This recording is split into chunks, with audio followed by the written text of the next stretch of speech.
Today we are reading Not Norman, a goldfish story, written by Kelly Bennett, illustrated by Noah Z. Jones.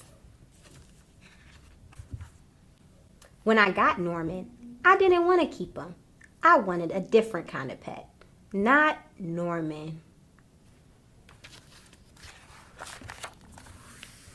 I wanted a pet who could run and catch, or one who could climb trees and chase strings.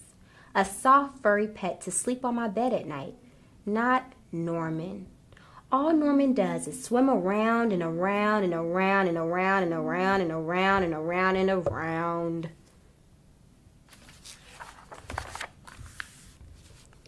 This is it, Norman, I decide. I'm trading you for a good pet. Norman doesn't move. Not even a fin twitches. How can I trade him like this?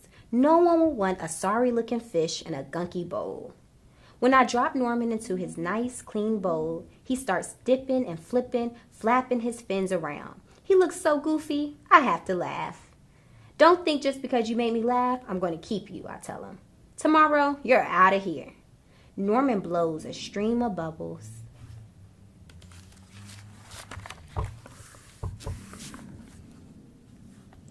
The next day, I take Norman to school with me. If I talk him up real good during show and tell, maybe someone will want him. On the way there, we see my friend Austin. Austin has a real cool dog and 7 puppies. Want to swap one of your pups for Norman? I ask. Who's Norman? Asks Austin. My goldfish, I say.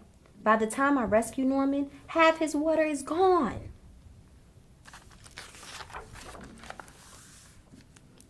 I'm sorry, I tell Norman when we get to school. I'm really sorry.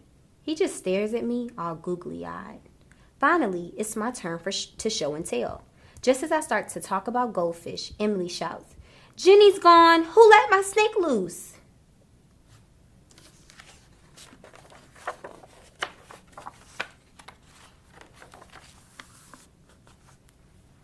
Does anyone hear the story of how I got Norman? Does anyone even ask to hold his bowl? No. They're all jumping and screaming and chasing a snake. Not Norman. He's looking right at me. Thanks for listening, I tell him.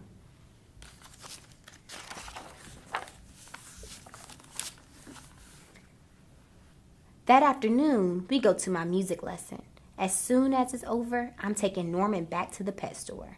I take out my tuba and begin to play. Boom, boom, ba ba ba, boom, boom, boom, boppy. I glance over at Norman. He's swaying back and forth. Glug, glug, glug, he mouths.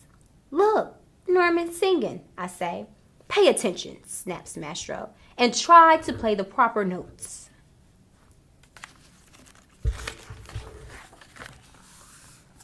Mastro makes me stay for extra practice. By the time my lesson is over, it's too late to go to the pet store. Don't think just because you like my music, I'm going to keep you, I tell Norman. He glugs. That night, I'm sound asleep when, screech, screech. What's that noise? Scratch, screech, screech. Yikes, there's something at the window. Then out of the corner of my eye, I spot Norman. He isn't scared. He isn't swimming around in circles either. He gloves and gives me a little wave. I'm not alone. Together, Norman and I slide open the curtains. It was just a broken tree branch. Thanks for watching out for me, Norman.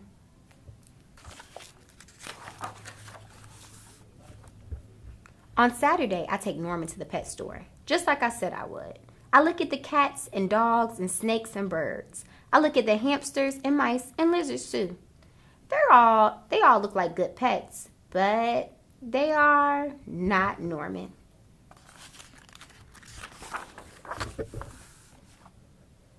When I got Norman, I wasn't sure I wanted to keep him. But now, even if I could pick any pet in the whole wide world, I wouldn't trade him. Not Norman. Can you guess who's our mystery reader?